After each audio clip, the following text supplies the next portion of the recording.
Yeah, I'll react to that, sure. Okay, let's do it. How you guys doing? If you're new to the channel, I'm Connor. Hello. Yeah, reaction video. Click all the buttons. Join the Discord. The link to the Discord will be right below the link to this video, both of which are at the top of the description below. This is Thomas. Tommy boy, he's going to be still chilling with us. Just so you guys know, I just do this for fun. You know, the historical figures have nothing to do. If they do, it's a coincidence, but nothing to do with the material we're watching. Just fun for me. So, deal with it. All right, let's do it. If you're not ready to learn, just get the hell out of here. You're not welcome. Unless you just want to chill, that's fine too. All right, First Crusade, part 2 of 2. Let's do it. Let's go. Epic History TV.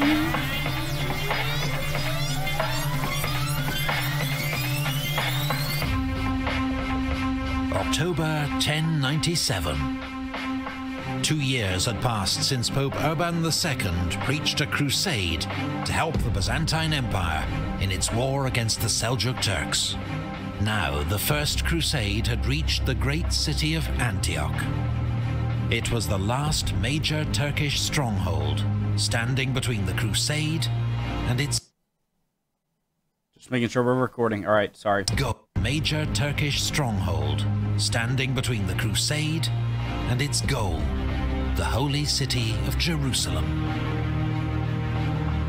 But Antioch was virtually impregnable. I want to let you guys know, I want to create a great atmosphere for you guys, make a good experience for you guys to watch me react.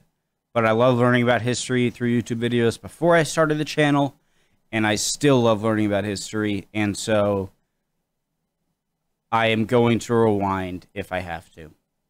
Just giving you the heads up. Pay attention, Thomas. But Antioch was virtually impregnable, with its citadel atop a 1,000-foot mountain and too large to encircle. Okay, so these are just, if I'm right, just represent infantry. These kind of bunch of red dots. Atop a 1,000-foot mountain and too large to encircle. The giant Crusader army could only camp outside its walls and pray for a miracle. But that winter, they ran out of food. Horses, men, and camp followers began to starve. A trickle of supplies continued to arrive by sea, mostly from the Byzantine-controlled island of Cyprus. And they defeated an attempt by Radwan of Aleppo to break the siege at the Battle of Lake Antioch. But the Crusaders' situation seemed hopeless. Morale fell as deaths and desertions rose steadily.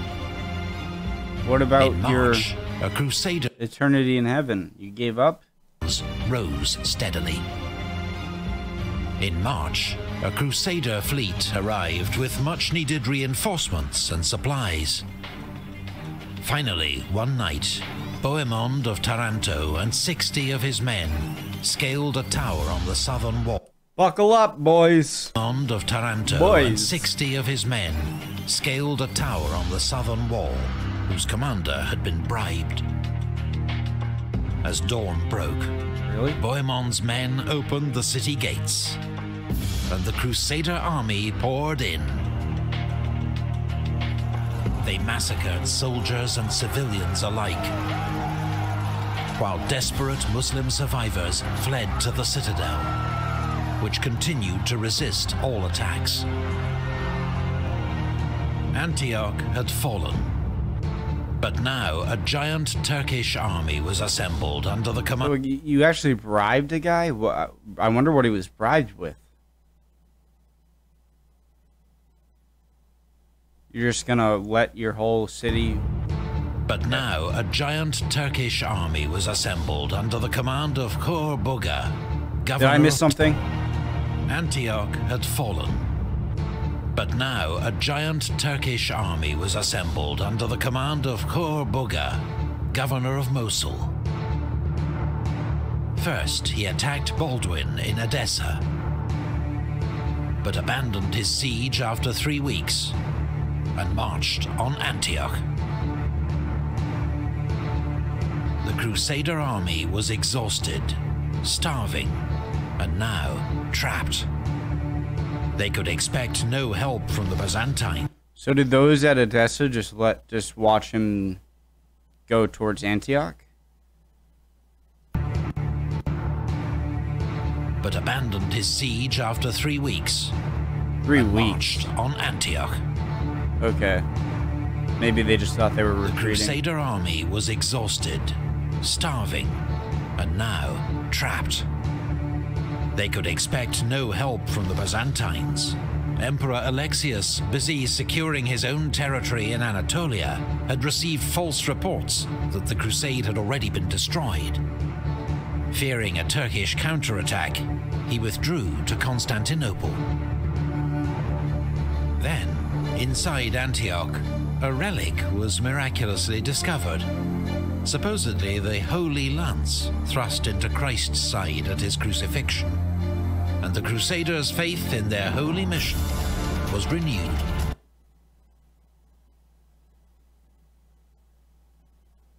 How do you know that?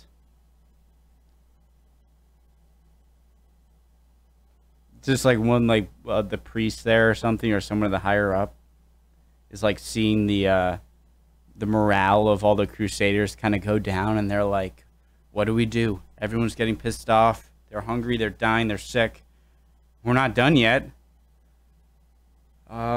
See that spearhead over there? Just give it to me for a second. Guys, look what I found! It went into Christ! And everyone's just like, huzzah! Deus Vult, let's go! Although heavily outnumbered, the Crusaders decided to meet the Muslim army outside the city walls. With the zeal of religious fanatics, seeing visions of saints and angels, they charged the Muslim army. Oh God. Which turned and fled. Khurboga, accusing his commanders of treachery, possibly correctly, set fire to his camp and withdrew. The Muslim defenders in the citadel, witnessing this stunning victory, quickly surrendered.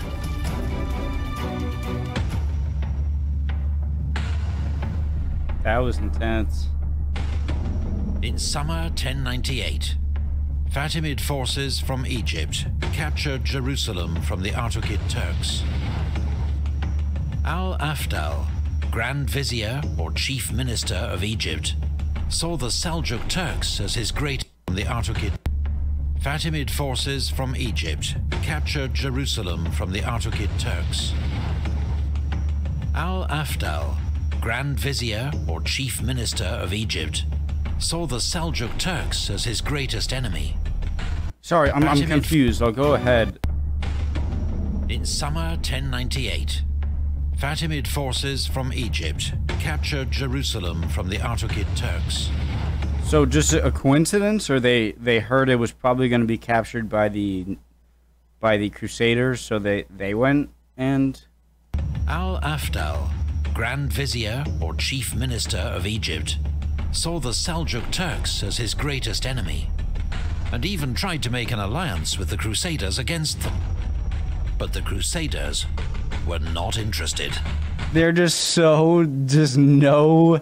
There's just no compromise. And, like, the Crusaders are just like...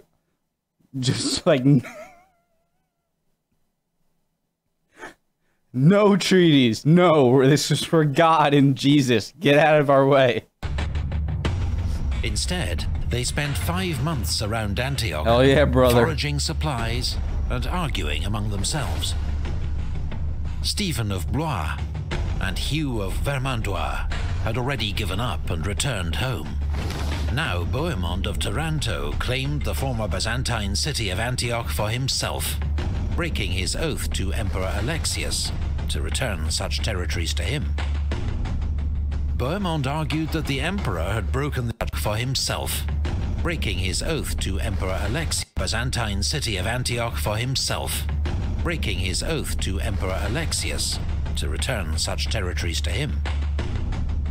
Bohemond argued that the emperor had broken the oath first by failing to help the Crusaders during the siege.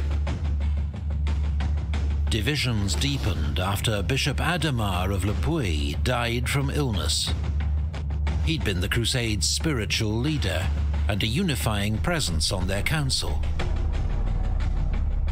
Meanwhile, Crusaders carried out a brutal massacre. Crusades spiritual of Le Puy died. Divisions deepened after Bishop Adhemar of Le Puy died from illness. Was he in Antioch? He was definitely the one who found the Jesus spearhead. He'd been the Crusades' Bohemond, spiritual leader and a unifying presence on their council. Meanwhile, Crusaders carried out a brutal massacre of civilians at Ma'arat al-Numan. Pressure from the mass of ordinary Crusaders forced their leaders to put aside their differences and march south towards Jerusalem. Except for Bohemond. I forget, do they get it? Obviously I'm going to find out. But isn't like one of the Crusades successful, or is none of them? Who remained in Antioch, where he declared himself prince. As the Crusaders declared himself, except for Bohemond, who remained in Antioch, where he declared himself prince. As the Crusaders entered Fatimid territory, many local rulers offered up money and supplies to avoid violence. Other villages had been abandoned. As the Crusaders neared Jerusalem, they found wells poisoned, trees cut down, and animals driven away. Anything that could help the Crusaders had been destroyed. On the 7th of June, 1099, the Crusaders got their first sight of Jerusalem. Many fell to their knees and wept with joy. June 1099. The Crusaders got their first sight of Jerusalem. Many fell to their knees and wept with joy. I don't know why I want to give a salute, but I do. But they faced a serious challenge. They were now reduced to about 12,000 fighting men, not enough to encircle the city, and they were running out of food and water. Jerusalem would have to be taken by storm. I'm sure everyone will be fine with just charging in.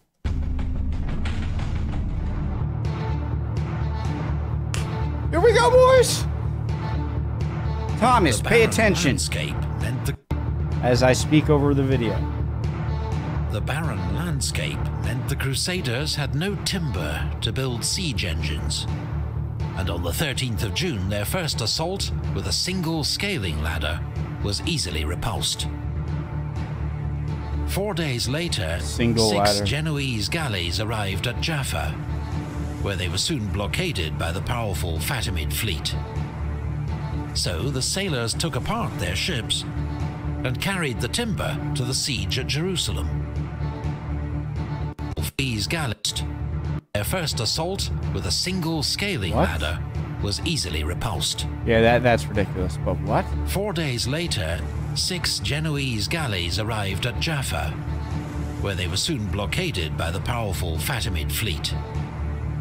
So the sailors took apart their ships and carried the timber to the siege. Okay, I was confused. I thought the Fatimid fleet took apart their stuff to help the Crusaders. That didn't make sense, but okay, the ones from Cyprus. Jerusalem.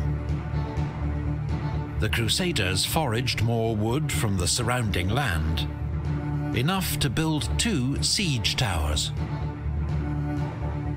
These mobile wooden structures would be wheeled up to the outer wall and allow the Crusaders... Wow, so those things are real? ...to directly assault would be wheeled up to the outer wall and allow the Crusaders to directly assault the enemy battlements. That's pretty crazy they're able to engineer that. One tower was stationed with Raymond of Toulouse's forces in the southwest. The other was with Godfrey of Bouillon's troops to the north. On the 8th of July, seeking God's aid in the impending assault, the entire crusade walked in procession around the city, finishing with a religious service on the Mount of Olives. On the night before the attack, Godfrey suddenly moved his siege tower to a less well-defended section of the city walls. Smart. The final assault began on the 15th of July, 1099. In the north, Godfrey of Bouillon's troops managed to fight their way across from their tower onto the city walls, establishing a bridgehead. Soon, they were inside the city, and overcome with religious euphoria and pure bloodlust, they went on the rampage, butchering soldiers and civilians, Jews and Muslims, women and children. It was an orgy of shocking, prolonged slaughter, barbaric, but not unique for the age. The First Crusade had secured its goal in the face of overwhelming odds. And just 4 weeks later, at the Battle of Ascalon, the Crusaders smashed a Fatimid relief army sent to recapture Jerusalem. Most Crusaders, their vows fulfilled, soon returned home to Europe. Only around 300 knights remained to defend Jerusalem under Godfrey of Bouillon, now named Defender of the Holy Sepulchre. The man who'd set these great events in motion, Pope Urban II, did not live to hear the news that Jerusalem had been taken. He died just 2 weeks after the city's fall. The new Crusader states that emerged, the Kingdom of Jerusalem, how long did they the County last? of Tripoli, the Principality of Antioch, the County of Edessa, lived on precariously, surrounded by enemies. And the Muslim world would not remain so catastrophically divided for long. Soon it would unleash its own holy war against the Crusader states, turning the Holy Land into a battleground for almost 2 centuries. In response, more crusades would be launched from Europe, but none would ever match the bloody, spectacular success of the First Crusade. Answers my question. Research and artwork for this video Osprey comes from Publishing. Osprey Publishing's Awesome extensive video, like always, from Epic History TV. I learned a lot since I didn't know nearly. I knew nearly nothing from that. Great video. Hope you guys are doing well. Hit the bell icon so when my next video comes out. Discord, subscribe, check out Epic History TV, all that stuff. See you guys next time.